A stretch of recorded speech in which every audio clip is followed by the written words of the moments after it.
Let's start urine examination.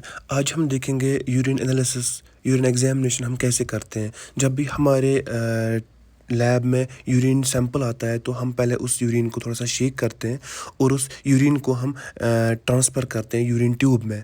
10 ml urine हमें लेने हैं। यूजुअली हम फल्कन ट्यूब का यूज़ करते हैं, बट यहाँ पे फल्कन ट्यूब हमें अवेलेबल नहीं था, दैट्स वाई हमने ट्यूब लिया। तो फिर जब हमने ट्रांसफ़र किया ट्यूब में, तो फिर हम इस यूरिन ट्यूब को हम रखेंगे रैक में। जैसे कि आप यहाँ पे देख रहे हैं, हमने इन यूरिन्स को रखा है रैक में, और ये इन यूरिन के फार्म्स हैं जिन पे हमें फिर रिज़ल्ट देना है। इन यूरिन के फार्म्स को हमें रखना है माइक्रोस्कोप के पास, बिकॉज हम वहीं पे एनालिसिस करते हैं।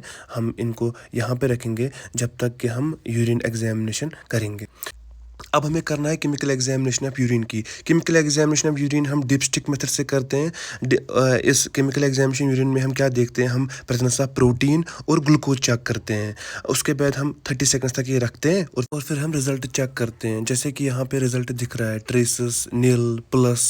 ये था केमिकल एग्जामिनेशन। उसके बाद हम इन यूरिन ट्यूब्स को जो हमने ट्रांसफ़र किए ट्यूब्स में, उनको हम किस में डालेंगे, सेंट्रीफ्यूज में। किस लिए? सेंट्रीफ्यूगेशन के लिए, ताकि हमें सेडिमेंट मिले। सेंट्रीफ्यूगेशन करनी है। आफ्टर सेंट्रीफ्यूगेशन आप देख रहे हैं कि हम एक एक यूरिन ट्यूब निकाल रहे हैं और फिर इसको डिस्कार्ड कर रहे हैं, सो दैट हमें सेगमेंट मिले। और फिर हम इन ट्यूब्स को हम माइक्रोस्कोप के पास रखते हैं, बिकॉज हम वहीं पे इसके एनालिसिस करते हैं। आप देख रहे हैं कि हमने सारे ट्यूब्स को निकाला और डिस्कार्ड किया, और अब हम इनकी स्लाइड पहले बनाएंगे। अब देखिए, हमने स्लाइड रखी नीचे। उसके बाद हम इसको थोड़ा सा शेक करेंगे।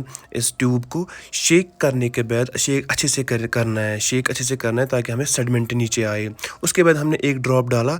उसके बाद दूसरा हमने लिया। हम एक स्लाइड पे हम 3 सैंपल्स लोड करते हैं। मैं यूजुअली एक स्लाइड पे 3 सैंपल ये लोड करता हूँ। ऐसे हमने इसमें भी दूसरा ड्रॉप डाला। अब हम तीसरा लोड करेंगे इसी स्लाइड पे। आप देख रहे हैं कि हमने तीसरा भी लोड किया। उसके बाद हम तीनों पे हम एक एक कवर स्लिप डालेंगे। आप देख रहे हैं, तीनों पे हम एक एक कवर स्लिप हम डाल रहे हैं। उसके बाद जब हमने अच्छी तरीके से कवर स्लिप भी इसको डाला, अब देखिए तीसरे को भी हमने कवर स्लिप अच्छी तरीके से डाला। उसके बाद हम इसको माइक्रोस्कोप, अब आता है माइक्रोस्कोपिक एनालिसिस। अब हम देखेंगे माइक्रोस्कोपिक एनालिसिस में हमें क्या क्या हमें दिखेंगे, कौन सी सेल्स हमें दिखेंगे। सबसे पहले हमें माइक्रोस्कोप में 10x पे इसको एडजस्ट करना है। जैसे कि आप देख रहे हो, मैं पहले 10x पे इसको एडजस्ट कर रहा हूँ। देखिए, हम जब 10x पे माइक्रोस्कोप को एडजस्ट कर रहे हैं, हमने अच्छी तरीके से हमें 10x पे एडजस्ट करना है। थोड़ा जब जिस टाइम हमें एडजस्ट होगा, आप देख रहे हो यहाँ पे 10x पे जब एडजस्ट होगा हमें ऐसे सेल्स आएंगे, ठीक है। ये 10x पे है। उसके बाद अब हमें जब हमें माइक्रोस्कोप एडजस्ट हो गया 10x पे, अब हमें माइक्रोस्कोप को 40x पे लाना है। जैसे कि आप देख रहे हो, मैंने 40x पे माइक्रोस्कोप लाया।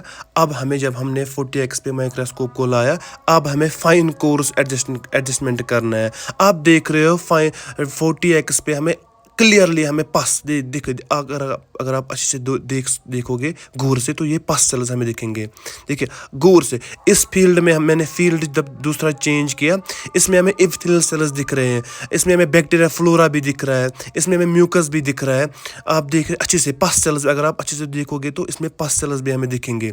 अच्छा, गौर से अगर आप देखोगे तो इसमें पस भी दिखेगा, हमें म्यूकस थ्रेड्स भी हमें दिखेंगे।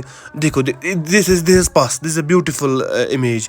आप देख सकते हो, पस है, इप्थिलियल सेल्स है, म्यूकस है, बैक्टीरिया फ्लोरा है, आप देख सकते हो।